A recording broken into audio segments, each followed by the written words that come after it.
Hi, welcome to Boonatix. I'm happy that you discovered my channel. This is actually my first video I want to do around the topic of like sim racing. It has just been a few weeks since I got into sim racing myself. I'm basically still a bloody beginner, but I actually went through a lot, did experienced a lot of things, tried out a lot of different things, and discovered many different topics and stuff that I thought would be a cool idea to share with other beginners.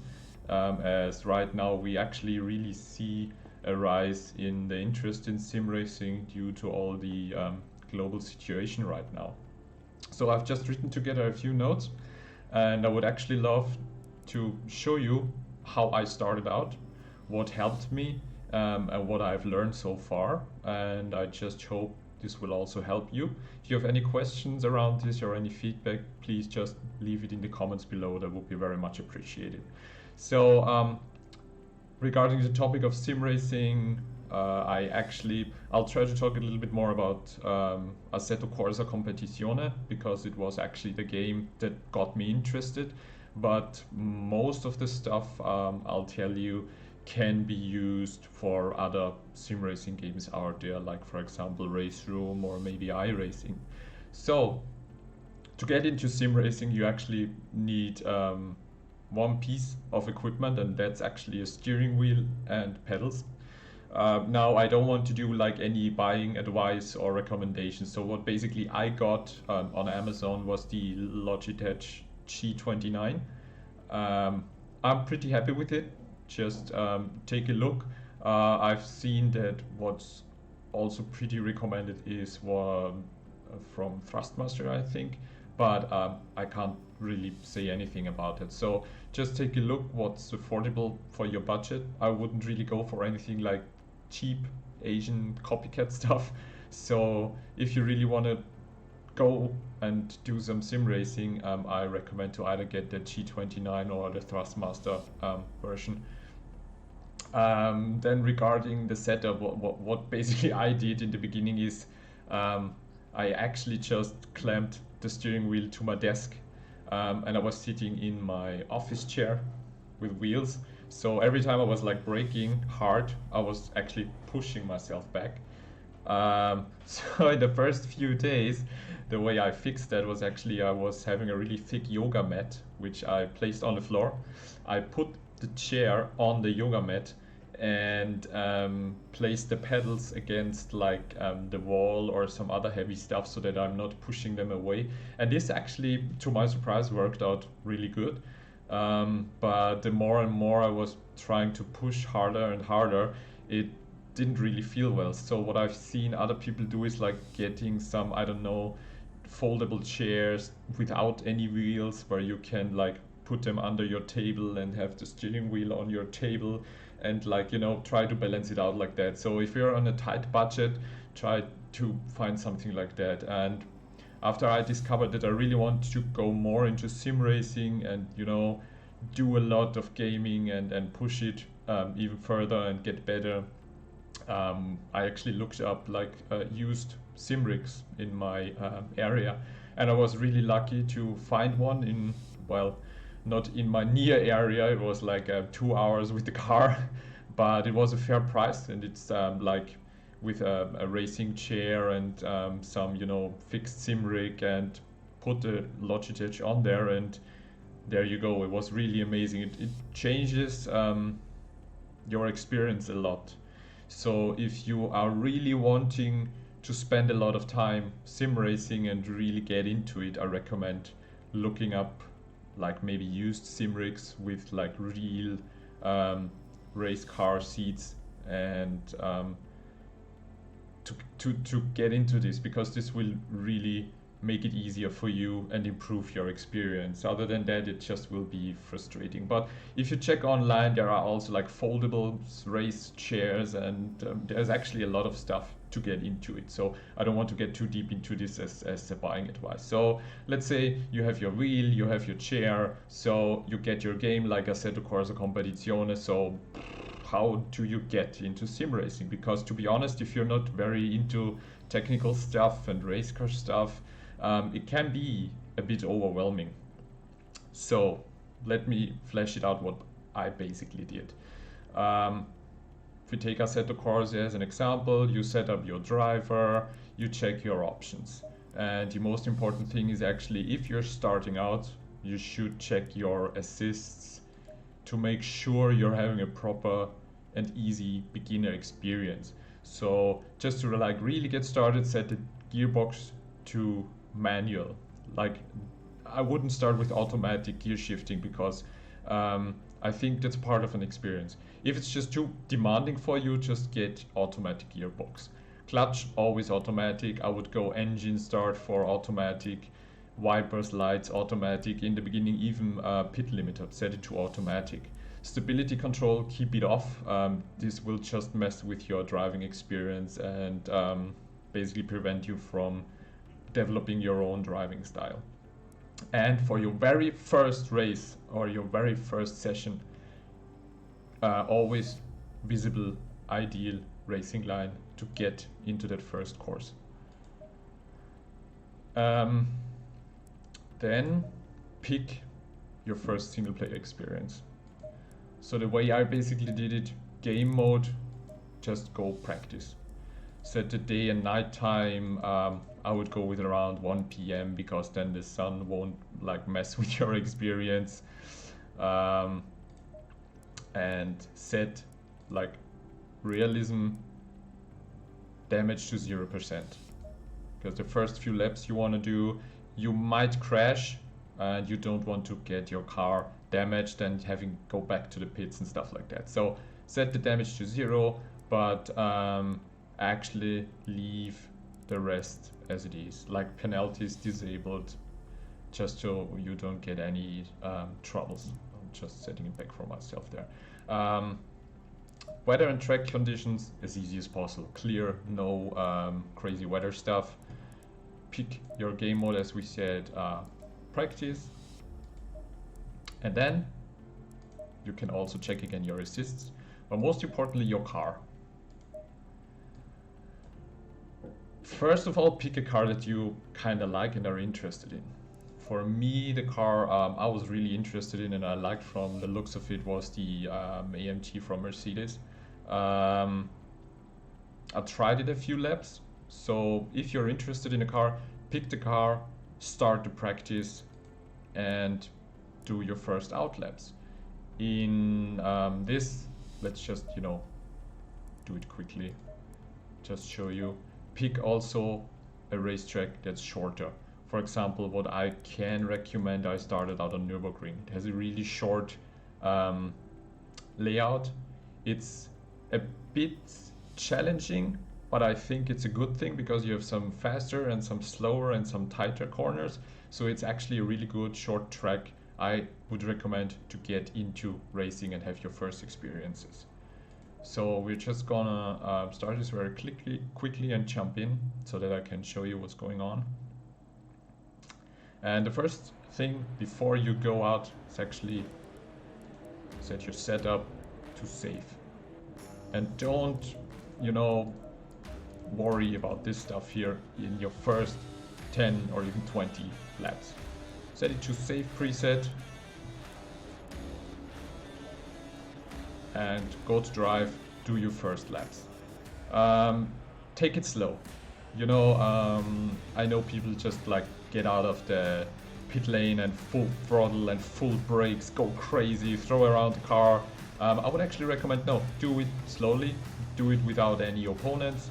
Just go out there, do your laps, get a feeling for the car. Slow, smooth, don't like throw around the steering wheel like crazy. Just get a feeling for braking, get a feeling for the throttle, get a feeling for your car. It's absolutely no shame to take it slow and get a feeling. As soon as you kind of feel more comfortable, you got to know the track, you can start to like tweak certain options. For example, if you feel comfortable for the track, you can disable the racing line.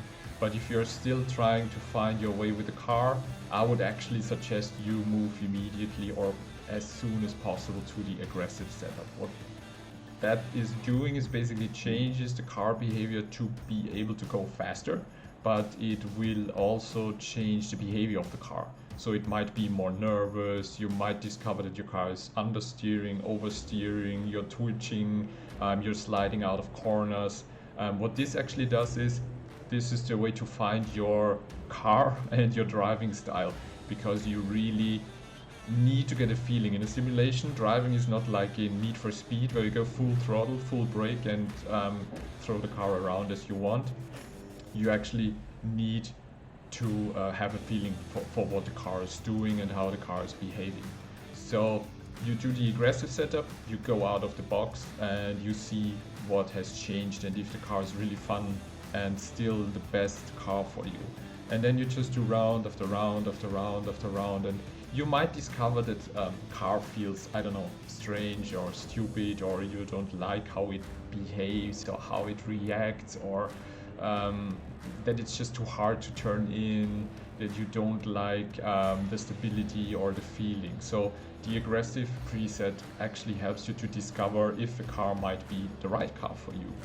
And it might be that you just, get frustrated with the car and that you are not able to run or do lap times as you want, or that you're feeling as comfortable in the car as you might think. So what I've experienced is that I tried to really get the AMG to work for me, and I was getting to a point after like a few days of practicing where it just was frustrating. And I thought to myself, shit, I don't know if sim racing is even something for me. If I really want to do sim racing, maybe I just spent all the money and it was for nothing. So my next advice is try a different car. That was actually what helped me a lot. So after I had the Mercedes, I was like Googling a little bit and reading up on what other cars would be a good recommendation. And what people say, the front engine cars are usually harder to drive or learn to drive, so go with mid engine cars. So I tried the Audi R8, which was feeling better for me.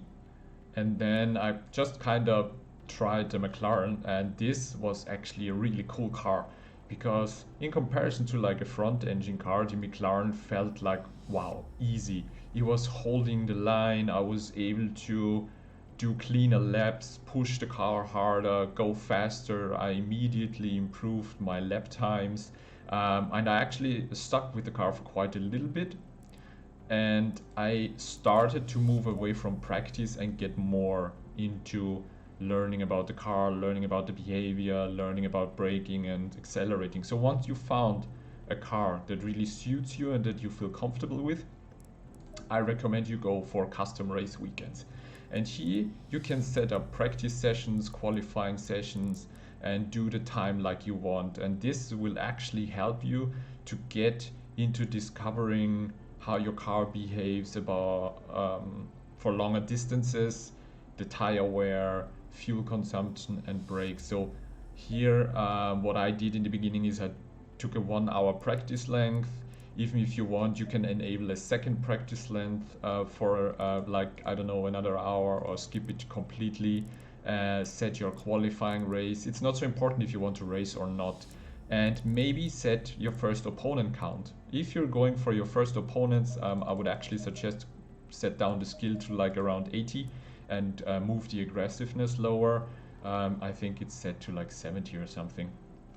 So here you don't have to. It's just to like, get a bit of feeling for the simulation, have other cars on the track.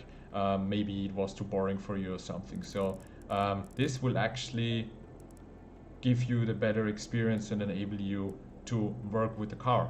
So what I then did is actually I started to practice and then went out on track, did my first practice runs and laps, was getting maybe a little bit in touch with other opponents, and I was beginning to see that like my tire pressure is looking really crazy, and that's actually the first thing you should look into if you want to start working on your own setup. is the tire pressure. And what you do is you do a few laps, you look at your tire pressure, and then you go back into the pits and you start looking into the hot PSI. It will show you maybe 26 point something or 28 or 29, whatever. So you should always aim to have a hot PSI of around 27.5. Some say between 27 and 28. I always aim for like 27.5 on every single tire. So if you, for example, see your PSI hot is 28, you lower the PSI in your tire by 0.5. And you do this for every tire. This makes it easier for you to get used to the car and to the limits of the car. The second thing I would recommend to do is actually put down the ABS to like 2 or 3, because then it will help you get a feeling for braking and not limit you so much or interfering so much with braking. Traction control is up to you. If you have the feeling that you're just, chill, throttle is still a challenge for you, leave it up on 6, then it just might slow you down, but it can make you feel safer. If you got a better feeling for the throttle and can, work with it, push the throttle smoother, you can even lower it down to like 2 or 3, or I don't know, even lower if you feel comfortable. Fuel strategy. This would like to be the third thing I would recommend you. For just training and practice, I would go, I don't know, if you want to run longer stints, use more fuel. If you are planning to do races, use maybe more fuel to get a feeling, because the more fuel you take, the behavior, the handling of the car changes. For practice and training, I would like, go 40, 45, because then you can do a few laps without running out of fuel. We ignore grip, we ignore the dampers. We basically ignore Aero except the brake ducts. I always put them down to 2, because what this means is it closes down the ventilation of the braking system, so you get higher and faster temperature into your brakes, which will make it easier for you to drive around.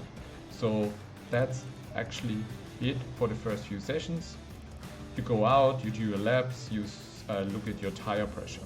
So then you go back into the pits, you adapt the PSIs, and what you then have to be careful about is tire set. Every time you go back into the garage, into the pits, he pushes on a new tire set. But you want to actually know if the changes to PSI you made helped you. So after the first tire set, you go to the garage, he gives you the second tire set. But what you then want to do is go back to the first one, and then it will show you a different wear. So the usual fresh tire is 3.0, and if you have used the tire, it might show 2.9, 2.8, depending on how many laps you went. That's not a problem, because then the tire is already used up a little bit, can go on temperature, and the car will behave more similar to what you're used to. If you're going down to like, I don't know, 2.6, 2.5, it might be a good idea to use a new tire, but then beware, it always takes like 2, 3, 4 laps until you get the tire appropriately warmed up and behave. So that's actually just it for the beginning, and then just drive. Do not mess with anything else in the setup. Just focus on the tire pressure, on the PSI, and traction control, ABS, that you can drive safely. So if you get used to your car, you think you have the right car, you're pushing a bit, I would actually recommend you for increasing the realism back to like enabling damage, maybe switch engine management to manual, and of course importantly switch off the ideal race line as soon as possible, so that you can find your own line, your own braking points, and then you basically just keep practicing. And if you're having a hard time with like a track layout and you're not sure if that's like the right racing line, you're kind of having a hard time with braking points, go online, go on YouTube and search for track guides in Assetto Corsa Competizione. There are really a few good drivers and streamers who already did really good track guides that will help you to find your racing line. If you get bored of a track, like for example Nürburgring, it's not a shame to try something else. You know, keep it fresh, keep the experience fresh. And what also helped me a lot actually is to try different cars. If a car gets too boring or too easy to handle, try something different. For example, I went for the Ferrari, and actually right now settled for the Ferrari because it really helps me with my it basically supports my driving style. It's precise, but it has power. It handles really good, and it's actually really fun, and that's most important. And the other thing is, for example, if you want to learn more and experience different cars, I would really recommend you go with the Bentley, because you're sitting on the right, and this completely messes with your racing line on the track, because you're used to sitting on the left. You have, you know, your braking points, you know what you do and how it feels. This will completely mess you up, but it's good because you know why. It enables you to learn the track from a different perspective, from a different point of view, and it might help you make you faster. And that what actually happened to me. I was really, for example, I picked Spa, and I was really struggling to go through Eau Rouge completely flat. It might not be possible with every car and every setup, but I really wanted to go through Eau Rouge flat and really push it hard. And I was really struggling lap after lap after lap after lap, and you can even see the first stream I did here on my YouTube channel, with some interesting timestamps if you want to relive the experience with me. So I was really just pushing and pushing until it finally happened and I was able to do it. And then I switched back to my Ferrari, and it actually helped me to push the Ferrari even more, because I noticed the differences in behavior, the differences from like the track perspective, and how I was able to dive into certain corners and stuff. And it's just a fun experience to have a different car and have you know, different sound, different behavior, different looks. And I'm always starting to mess around with the design, you know, and have a cool color scheme and stuff like that. So the other thing I probably can show you after this is, like, when you're getting into this, ignore multiplayer for the time being until you feel comfortable and get your ratings up. There are actually a lot of ratings. You find them here in the options, which is the where is it? Rating and practice info.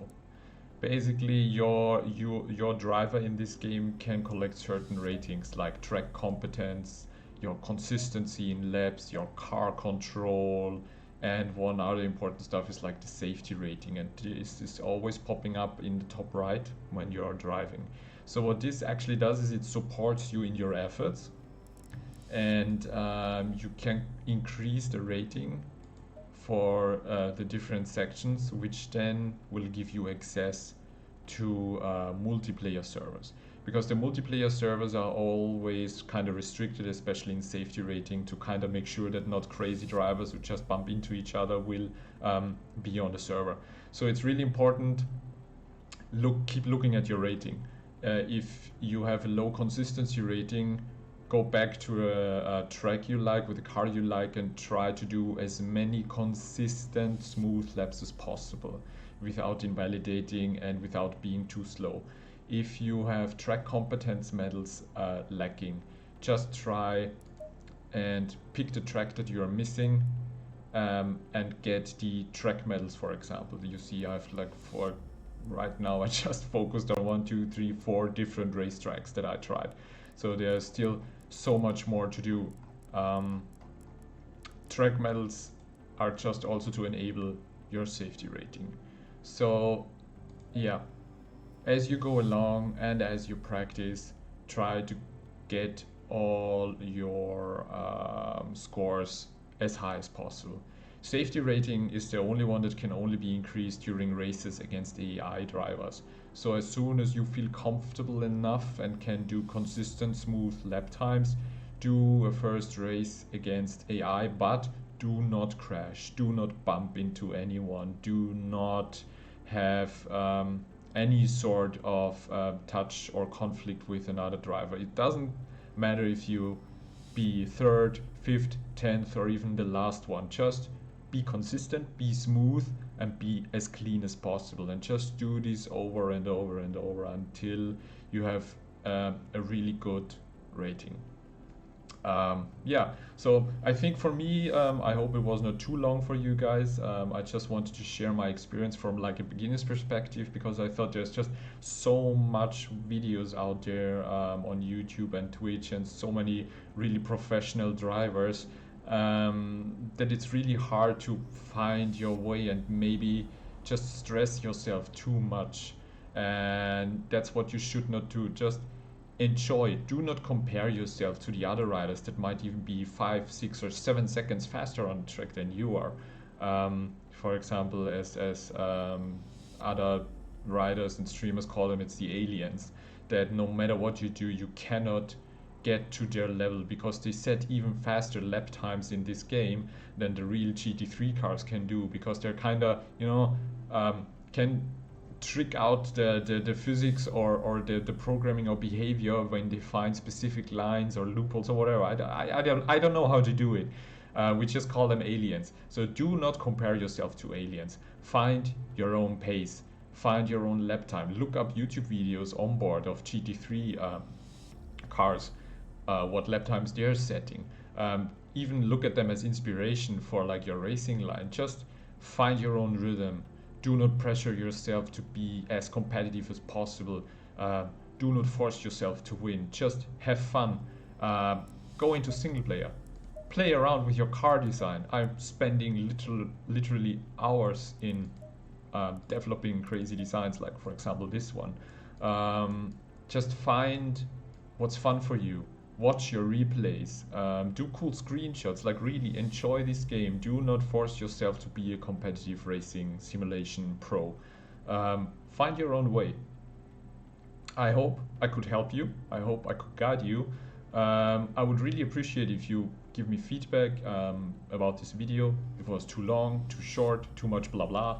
I will put in some timestamps in the first comment for you. And if you just have any questions around my experiences as a beginner, which I still am, just, put them down in the comments. I'll answer everything as good as possible. And I hope I see you soon, maybe in one of my next streams here on YouTube, so we can share the experience and get better together. So take care, have fun, and always drive safe.